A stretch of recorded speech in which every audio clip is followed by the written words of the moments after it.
The questions of politics have been dealt with and are dealt with daily on television and in the papers. I'm not a politician. What I know is what I read and what I see on television. But what I know about the music is what I actually heard and saw with my own eyes. First of all, I didn't go there to make a South African album. I'm not South African, I'm American. I went there to interact with South African musicians and to combine my musical thinking with theirs. So, of course, when you hear the record, you're going to hear a lot of Paul Simon musical thinking.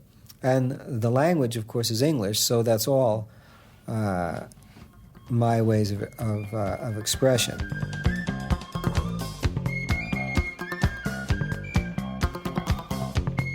The things that may sound like old Paul Simon may come about because there's something about this music that reminds me of very early music in my life. It reminds me of 50s rhythm and blues.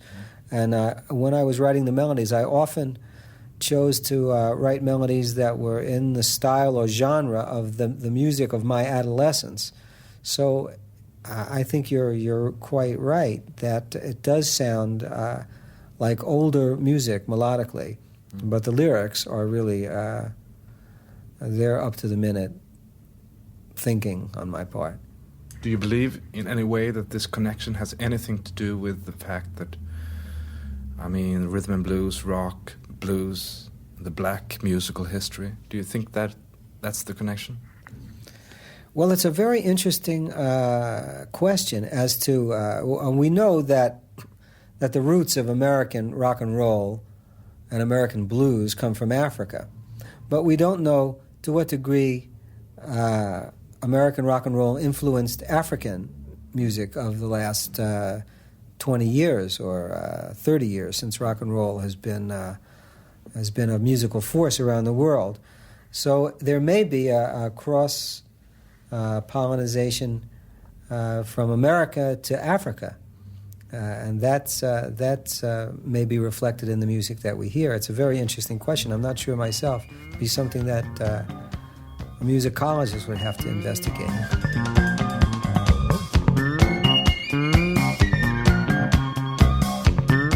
This is my 11th album, and it's 20 years since Simon and Garfunkel's first hit. So about every 2 years, I seem to make an album.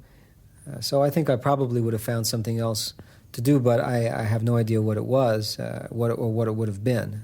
I certainly didn't have any idea in the summer of 1984 when I first heard the South African music. I understand that from the start it was the music that got hold of you, the South African music. Is it the music only now?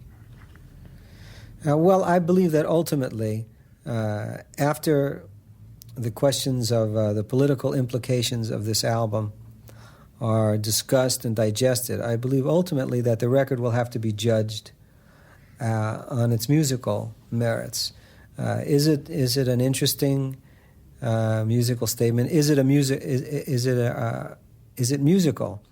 That's really how a record has to be judged, and ultimately, that's what people will decide.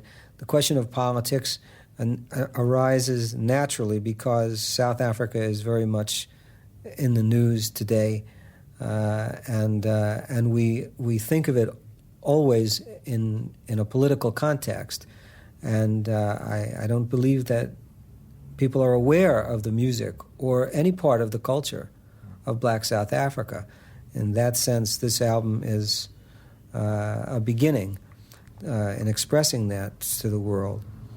My feeling is, my first instinct was that I was enthralled with the music, and my ultimate hope is that the listener will also feel the same way about the music.